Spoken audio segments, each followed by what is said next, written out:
Você já percebeu que o dinheiro afeta praticamente tudo na sua vida? Onde você mora, o que você come, quanto você trabalha, quando você vai se aposentar, a escola dos seus filhos, a sua qualidade de médico que você consegue ter, a liberdade que você tem ou a falta dela. Se ele influencia em tantos âmbitos da sua vida. Me explica uma coisa. Se dinheiro é uma das coisas mais importantes da vida adulta, por que ninguém te ensinou como é que ele funciona? Você passa mais de 10 anos dentro de uma sala de aula. Você decora conteúdos, você aprende fórmulas diferentes, mas nunca entende como é que funciona um investimento por dentro. Você não entende como é que funciona uma inflação, um financiamento, um juro composto, patrimônio. E os números que eu vou te falar agora mostram exatamente isso. Quase metade dos estudantes brasileiros não atinge o nível básico de alfabetização financeira. E o problema não é que você é preguiçoso, não é que você é incapaz. O problema é que a gente está colocando milhares de pessoas dentro de um sistema financeiro complexo sem explicar como é que ele funciona para ninguém. Imagina um jovem, 18 anos, primeiro emprego, primeiro salário, primeiro cartão de crédito, primeira conta bancária. Esse maluco nunca estudou investimento, nunca estudou o que é inflação, como é que funciona o crédito, por exemplo. Mas do dia para noite esse cara vai ter que lidar com os investimentos, com coisas, decisões que vão afetar os próximos 40 anos da vida dele.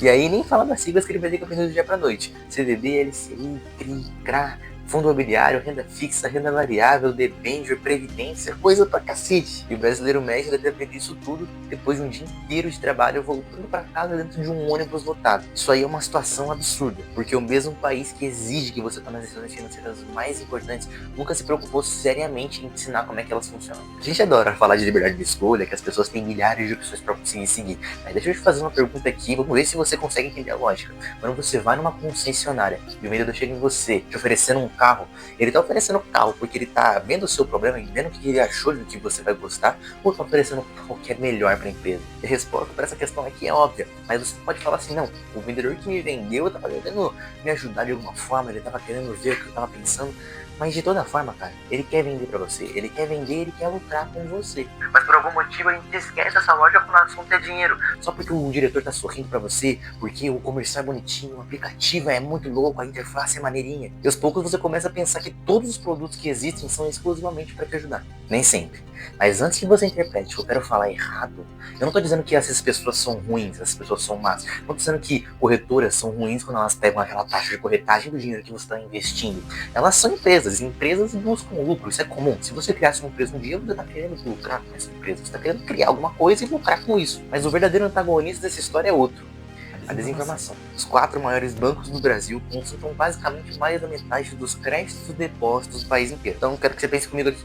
Imagina um shopping com 100 lojas. E basicamente dessas 100, 4 lojas vendem basicamente tudo que esse shopping fornece. É basicamente assim que o sistema financeiro funciona hoje em dia. E quando poucos agentes concentram tanto poder assim, eles influenciam em quase tudo que chega até você. Mas existe algo mais importante. O sistema não precisa te confundir deliberadamente. Ele só precisa deixar mais complexo do que você consegue entender. E quando você não entende, você precisa de terceiros. Você precisa de alguém que corrija para você. E quem são os terceiros? Eu não preciso nem completar.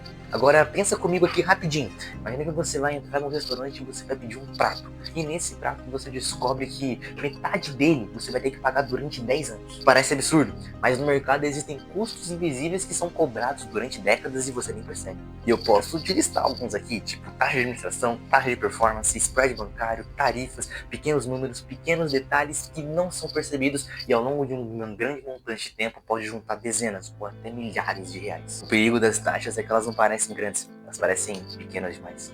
E sabe o que mais impressiona nisso tudo? Eu não tô falando de um assunto opcional, eu tô falando de dinheiro, e dinheiro é uma coisa determinante na nossa vida. Porque querendo ou não, ele vai determinar onde você mora, o que você come, onde você trabalha, quantas horas por dia você trabalha, se você vai conseguir cuidar de seus pais na velhice, se você vai conseguir se cuidar na velhice e não precisar do seu filho, e até quanto tempo você precisa trabalhar antes de morrer. Mesmo assim, a gente passa uma década na escola sem estudar isso seriamente. Quanto mais complexo o sistema aparece, mais dependente de alguém você se torna para interpretar.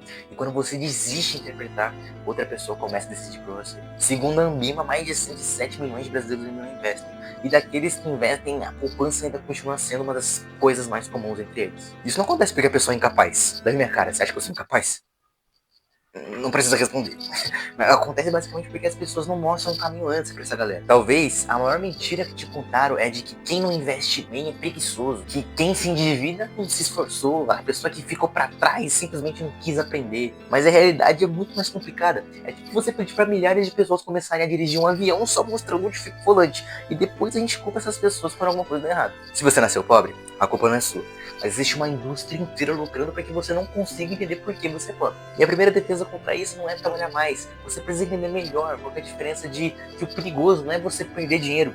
O perigoso é você perder tempo. Porque dinheiro perdido volta. Tempo não. Tempo de você ficar anos tomando decisões ruins nunca mais vai voltar. Porque o sistema não foi feito para te educar. Ele foi feito para funcionar. E se você permanece desinformado, ele vai continuar funcionando perfeitamente. Porque enquanto você permanece desinformado, outra pessoa aprende. E ela tá cobrando por isso, provavelmente. Mas talvez a parte mais curiosa dessa história seja outra. A geração com mais informação disponível na história da humanidade é a geração que tá mais perdida quando o assunto é construir o próprio futuro. E eu decidi investigar o porquê. Clica no vídeo que tá aparecendo aqui e eu te vejo lá.